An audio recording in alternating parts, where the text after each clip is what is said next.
మనం భగవంతునికి హారతి ఇవ్వడం వెనుక ఉన్న కారణం ఏంటో తెలుసా? హారతి కేవలం ఒక ఆచారం కాదు, మన భావోద్వేగాలను సమతుల్యంగా ఉంచే ఒక ప్రక్రియ.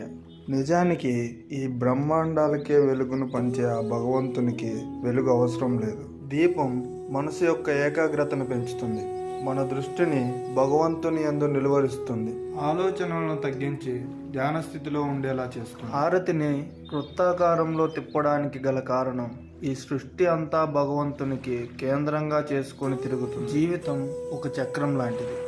జననం, మరణం, మళ్ళీ జననం. మన జీవితం అంతా దేవుని చుట్టూ ఉంటుందని సూచిస్తుంది. హారతి తీసుకున్న చేతులను కన్నులకు తాకిస్తాం, దానికి అర్థం నా దృష్టి పవిత్రంగా ఉండాలి. అలానే తలకు తాకిస్తాం, నా ఆలోచన పవిత్రంగా ఉండాలి. ఇది కేవలం వేడి కాదు, దైవిక శక్తిని స్వీకరించడం.